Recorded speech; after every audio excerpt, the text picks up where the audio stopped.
So our next speaker is Jonas Forsman, who, together with two colleagues at the Royal Institute of Technology and Stanford University, have implemented WoodenHaptics. Jonas, looking forward. All right, thank you. So today I'm going to talk about the WoodenHaptics project. But before I do that, I want to say that I'm extra happy to present it here at Stanford University. While I'm a PhD student at KTH in Sweden, I was fortunate to also be spending some time here in Professor Ken Salisbury's lab.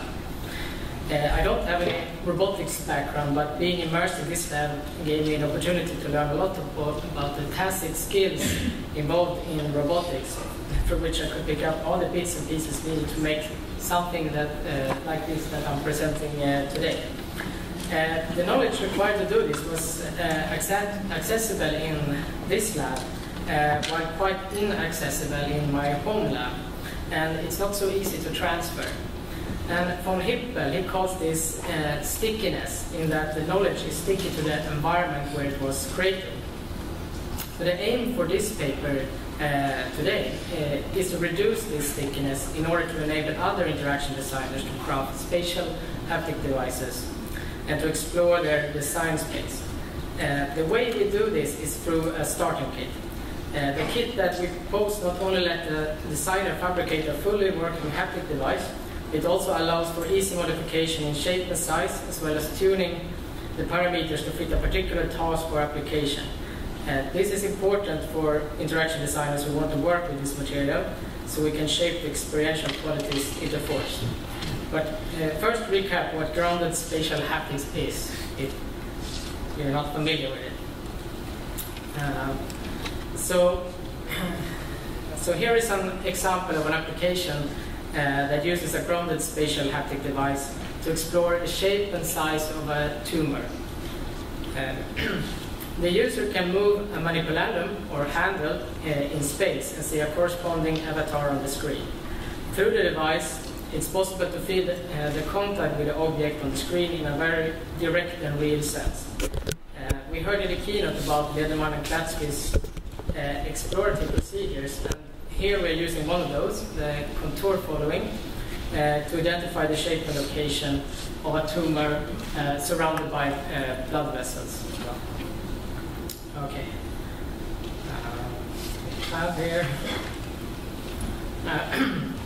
All right, so there are, of course, other kinds of haptic feedback, like vibrotactile, that we all have in our phones. But today, we're only, for me at least, only interested in the grounded spatial ones. What signifies them are that, of course, they're grounded, which means they sit on your table and you cannot move them around. They are spatial in that the manipulandum or handles move in space and track in space with at least 3 degrees of freedom. And they can reflect the directional force onto the manipulandum that is used to give haptic feedback. So the second, third, and fourth device in these pictures are serially linked mechanisms. And that was made popular for haptics by Massey and Salisbury back in 1994. And I was wondering, why haven't we seen more of these devices? And what is important also for an interaction designer is to know that these devices not only differ in shape and form, but also the haptic feedback quality differs significantly between them.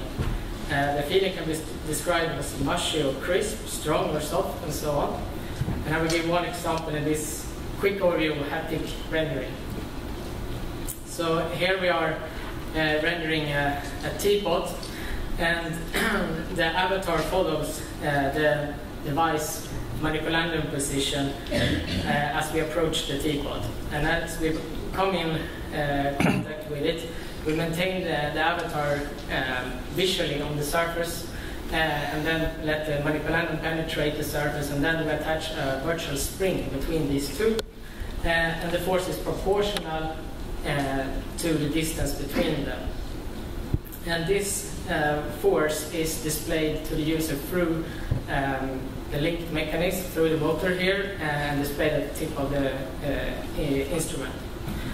And now the quality of that feedback is dependent both on structural qualities, but not the least on motor qualities. So if you have a strong and high quality motor, very stiff feeling can be produced. Likewise, with lower quality motors, you can get kind of a mushy feeling or similar. One of the purposes of our starting kit is to give designers a heightened sensitivity to these qualities through direct experimentation, starting with a hackable default design.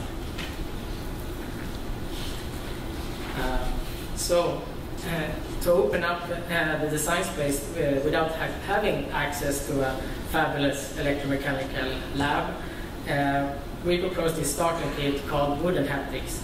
And this allows an interaction designer to manufacture and assemble a fully working spatial haptic device. The drawings and schematics of this kit is available as open source and can be produced using personal fabrication methods. With these parts, a default design can be assembled. I can see it here.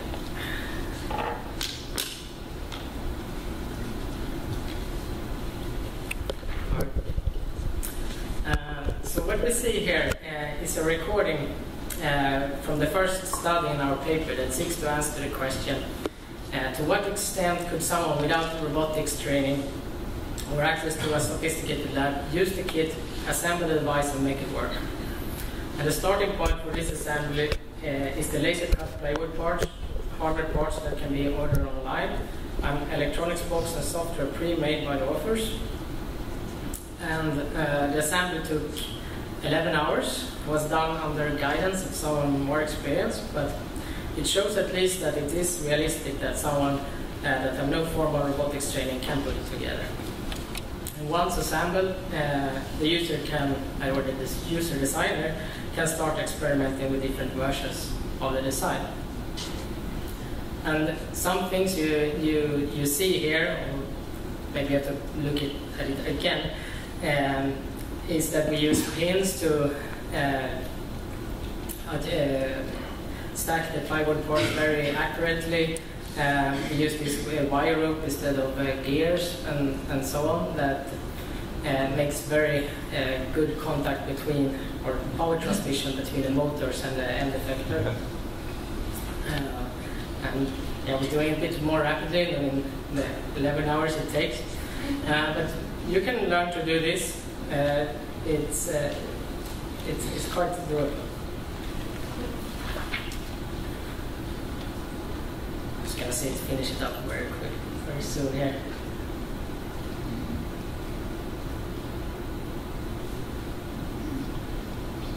Actually, this part we see right here is from the flight hobbyist movement, or they have very good tools that we can use for tensioning that final link. All these cables need to be tensioned in order for power transmission to work. And here we see we're adding the motors at the last stage, and that's one big difference from if you would just hack an off-the-shelf haptic device, in that those motors would normally be hidden deep inside the device, and here you can actually switch them or replace them with another motor just to experience that difference I talked about before.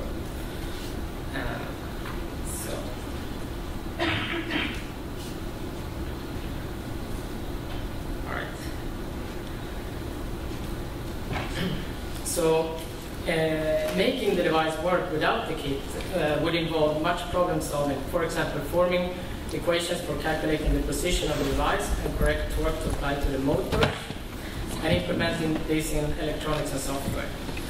For mechanics, there are several important nuances mentioned in the paper that I will not go into deeply here, but the choice of structure, power transmission, even which type of screws used do matter. And locating and purchasing these parts is not so trivial either.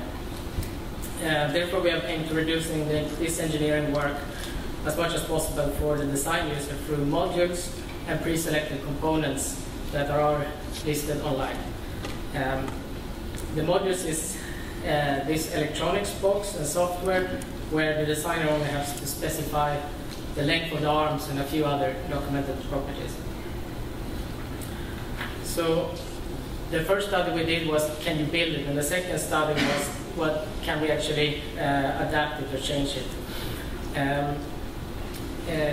So we did some experimentation with the design, and then we quantitatively measured some well-known haptic device properties and compared them with commercial devices. So here to the left we see a smaller version that uses the same structure but shorter arms. And this demonstrates that the form factor can easily be changed. To the right is a version where the end arm has been fabricated using a lathe instead of a laser cutter. This demonstrates the ability to combine traditional crafting methods together with the other components. In all, it helps reducing the feeling of kind of respect for the technology, inspire creative experimentation. But measuring the workspace peak force, the continuous force and friction, we can see here that in these different devices, no one has the largest workspace force or minimum friction altogether. There are trade-offs involved. So when the device is made with shorter arms, the workspace naturally decreases, but you get higher force and so on.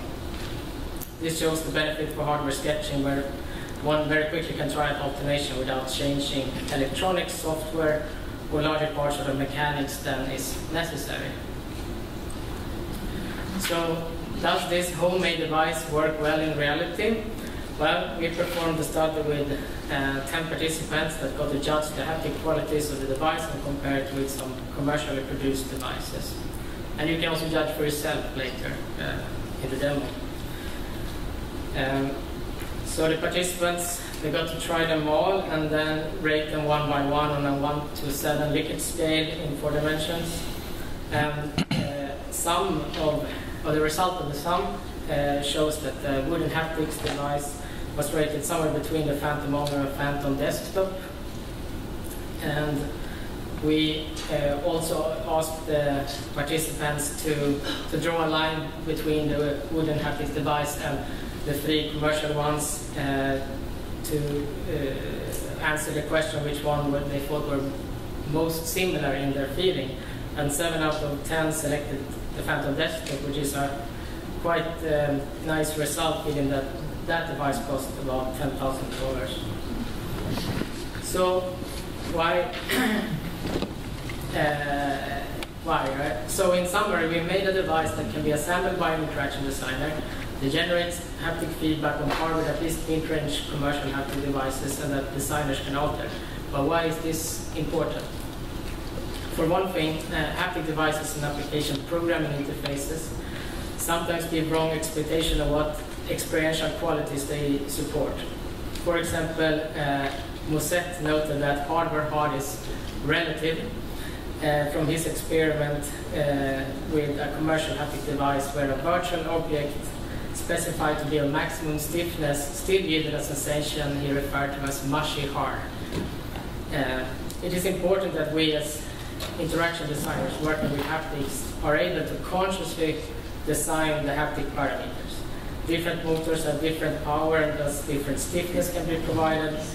While that alone is not the full story, by building and experimenting hands-on, we can learn how these parameters affect the experiential qualities of the end product. This allows the designer to decide what motors, workstations, and aesthetics are suitable for a specific task or specific experience.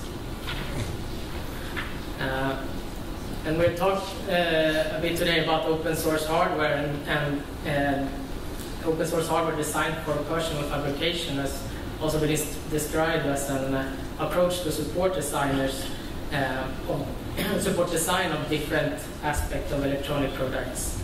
Since the designers only have to modify those parts of the design pertinent to the designer's interest and still get the working product.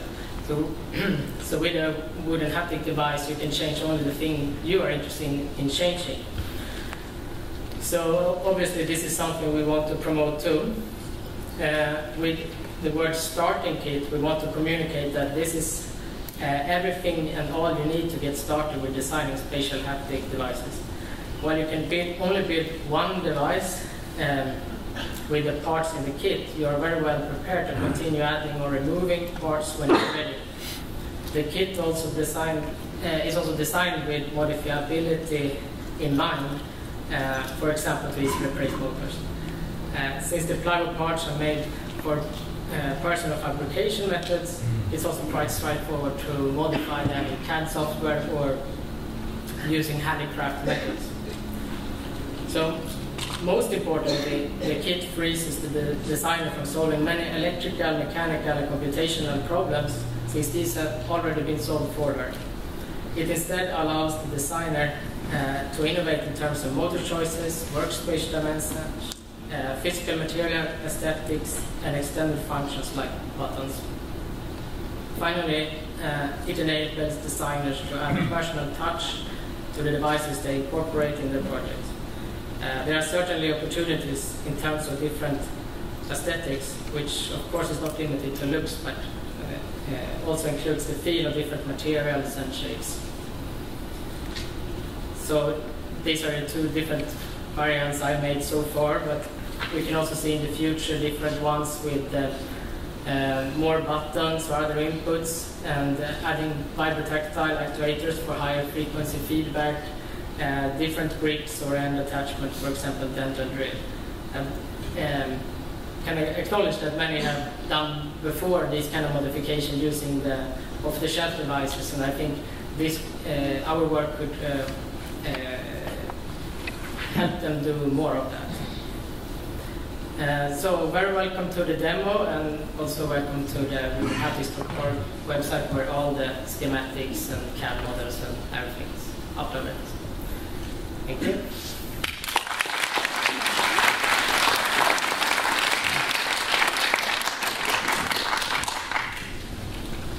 Very impressive work. Do we have questions? Okay, I'll start off. Good. Let me go ahead there. Hi, Danny Lashbrook from the Rochester Institute of Technology.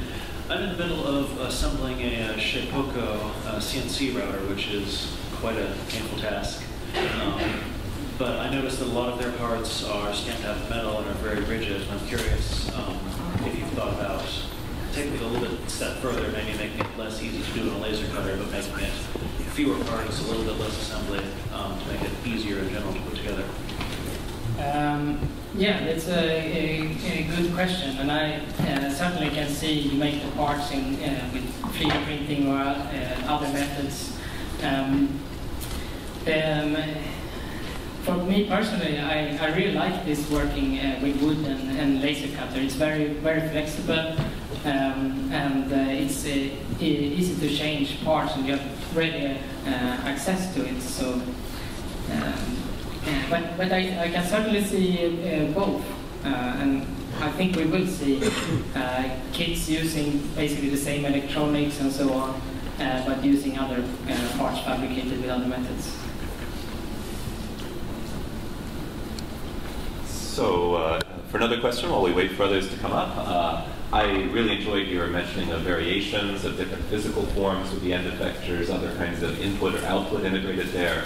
If in the next variation you were really focusing on that dimension and trying to think of an application domain that you wanted to sort of co-target with that, it could be entertainment, it could be surgery, there are a lot that have been targeted here. Do you have a sense if the constraint was that you were really to focus on the physical form and the other kinds of input-output modalities of the end effector? Any thoughts on what you might target and why? Well, I was smiling there because I'm making also a dental simulator, so obviously I would like to incorporate this into that. And there I can see that you would want to attach a dental drill with a tube going out, or things like that you can easily do. But there are lots of creative ideas. I've seen people putting like a glue, one of those glue sticks things to it, and creating art with it, using it as a robotic controller more. So we can see lots of different uses. Super. Well, and I agree with you. It's, well, I see benefits and trade-offs of many other 3D fab and other techniques. The choice of medium as message, the influence of medium as message from Abu, and your choice of wood really seems to encourage people to get creative, modify even the free space that you've added in between, run wires and other sorts of elements. It's really exciting work. Any last question, or? Okay, then let's give another round of applause. Yes? And yeah, for the wood, I should not take the credit alone, because that was a common practice here in software labs. So, yeah. Fantastic. Let's give another round of applause.